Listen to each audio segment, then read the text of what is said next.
This is Philosophy Talk, the program that questions everything. Except your intelligence. I'm John Perry. And I'm Ken Taylor. Today we're recording the program in front of a live audience at the Marsh Theater, San Francisco's breeding ground for new performance. Our thinking originated at Philosopher's Corner on the Stanford campus. Welcome to Philosophy Talk.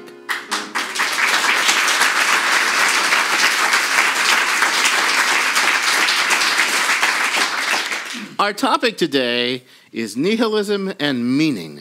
Nihilism, or nihilism, take your choice. Nothing matters, so that doesn't. Nihilism, of course, is based on a Latin word for nothing, nihil. Nihilism is used for a lot of positions in philosophy, Ken.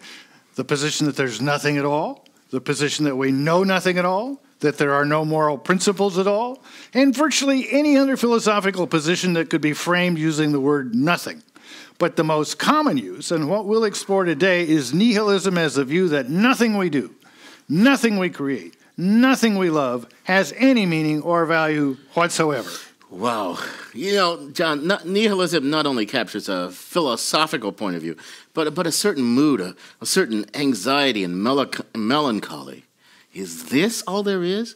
Is all of humanity just a paltry few years of events on an insignificant planet about which the universe cares nothing at all? Does anything matter? For most people, it isn't a problem posed by reading philosophy, but by absorbing the modern point of view, modern life, the minuscule place in the world that humans have, that science and philosophy have taught us that humans have. Nihilism first came into the philosophical vocabulary a couple hundred years ago as an accusation. It didn't start off with a philosopher saying, I am a nihilist, but with a philosopher saying to another philosopher, you are a nihilist. Some philosophers felt that if what certain other philosophers said was true, then everything would be meaningless. That was supposed to function as a sort of reductio ad absurdum, right? Because of course there's meaning, but your view undercuts meaning. You know, a fellow named Friedrich Jacobi said that Kantian philosophy, my favorite philosopher, particularly as developed by Johann Fichte, led to nihilism, the view that nothing mattered. That's because Fichte's philosophy didn't rest on faith and revelation, but on a limited conception of reason. He emphasized the self as the beginning of philosophy. Jacobi, the accuser, I think, put his finger on the fundamental dialectic of nihilism. Most religions, many philosophies, and the common beliefs of many people suppose that the source of value is something beyond us, something beyond humans, something beyond the physical world, something beyond the natural world. If not God, then some transcendent realm, maybe a realm of transcendent forms like Plato thought. Nihilism as an accusation is a challenge. If you don't believe in God or something else transcendent and eternal, why does anything matter? You know, and then but by the time we get to Nietzsche, another one of my favorite philosophers, we have a philosopher actually embracing nihilism in a way. He says, God is dead, everything is permitted, and hooray for that. But there's a little bit of ambiguity there, Ken. Think of Jacobi's basic point as an argument. First premise, all meaning and value must have a transcendent source. Second premise, if you don't have God, faith, and revelation, then there is no transcendent source. Conclusion, on your godless view, whether you admit it or not, there is no meaning. Now, I don't really think Nietzsche accepted the conclusion that there was not any meaning. Well, I see your point, and it's a good point. He accepted, though, that there wasn't the kind of meaning that Jacobi wanted, but not that there was no meaning. No, I think Nietzsche would qualify the first premise. Some kinds of meaning and value need a transcendent source.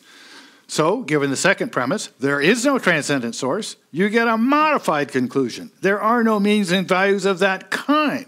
But I don't think Nietzsche really thought that there were no meanings and values and that life was meaningless. Well, it's complicated. I mean, in one sense, he clearly is a nihilist. There is no transcendent meaning to ground the meaning that comes out of human projects and commitments. But in another sense, he's not. I mean, although he's a little confusing about this, human projects and commitments are themselves, just in themselves, a valid source of meaning. So maybe in these broad strokes, this bird's eye way of looking at it thing, our very eminent guest today is in spirit a Nietzschean, if I'm sure not in detail. Well, that's Hubert Dreyfus, professor emeritus at Berkeley, author of many influential books, and co-author of a forthcoming book that's right on our topic. It's called A Life Worth Living, Luring Back the Gods in Our Secular Age. He'll join us in just a bit. And we'll also want our live audience here at the Marsh to join in the conversation, too. But first, our roving philosophical reporter, April Dembosky, talks to someone who found nihilism at the root of a musical revolution. She files this report. Punk music was a backlash against the hippie and disco generations. Young musicians in the late 70s were sick of the political messages and commercial images of bands like the Eagles and Journey. They started writing songs about hopelessness, despair, and no future. It's a catchy phrase. There's a lot of young people who could relate to that. Writer Jack Bulware has co-authored a book on the history of the punk scene in San Francisco. Gimme Something Better chronicles the early days when art students watched British punk bands insult newscasters on TV, and follows the scene into the 80s, when things got really nihilistic. It turned into this kind of slam dancing mosh pit kind of scene, and people got bloodied at this show. Somebody got their nose broken. It was extremely violent. It's just this huge outburst of adrenaline, energy. Somebody screams for 11 seconds. You can't understand any of the words, and then it's over. Younger and younger kids joined the scene, especially runaways who left broken homes. But they found even less structure among other punks. There's parties all night long. People are shooting you up with speed. You don't know where you are. You're awake for 3 days. I don't think any of them really were consciously thinking, I'm a nihilist and I'm 11 years old. They were really just trying to survive. Things got even worse when the skinheads showed up. Nightclubs would have to be closed because too many skinheads would show up to the show, pick a bunch of fights. A lot of people would seek Heil in the audience. But even in its most nihilistic manifestations, punk was still a movement. People gathered for concerts, they started magazines, they connected over the music.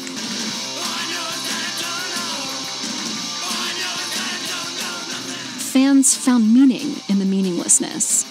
Writer Eric Davis says this is common in counterculture movements. Individual nihilism can also coexist with meaningful activity, but it becomes harder and harder to say what it means when it's a way that people draw together and bond and share and, relate and communicate. Like all of those things are inherently meaning-making positions. Even violence and apathy take on new connotations. The nihilism of punk becomes, in a way, part of a performance where the performance itself actually has a lot of meaning, culturally constructive meaning involved in it. Eventually, punks launched a backlash against their own backlash. The search for meaning became outright. The Nazis moved on, kids rejected drugs and became straight edge. Author Jack Bulware says they organized and helped each other. People started organizing squatting projects. Soup kitchens started working with punk kids. There was some organization around how young people can, be part of the scene and not just get chewed up by the system.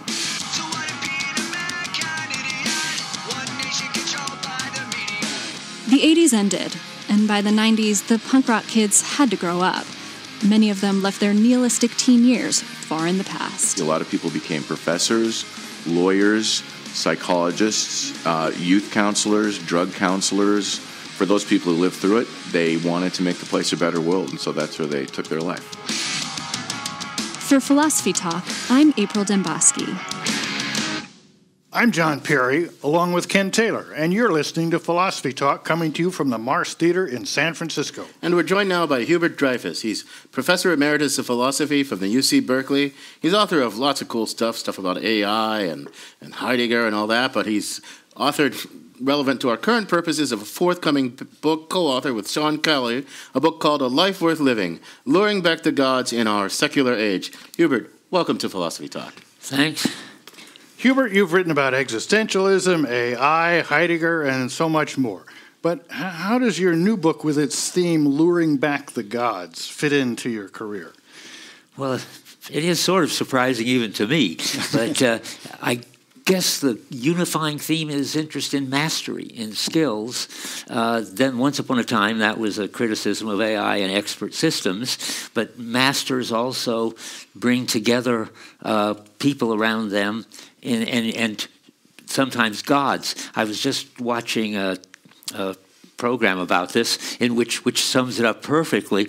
A flamenco master sings his thing, and if he does it very, very well, they will yell "Ole." But it turns out, I just learned, that in the old days they used to say "Allah." But bit by bit, it got deformed, and so that when the singer becomes transcendent and just carried away, beside himself and so forth, then the people yell God. In effect, that is something transcendent, as you guys have been talking about, shines through him. And all I wanted to add is, I don't believe in anything really transcendent in the sort of metaphysical sense, but there is something that he doesn't control that controls him. So the topic of the show is nihilism. Your new book is about nihilism. Give us your definition of nihilism.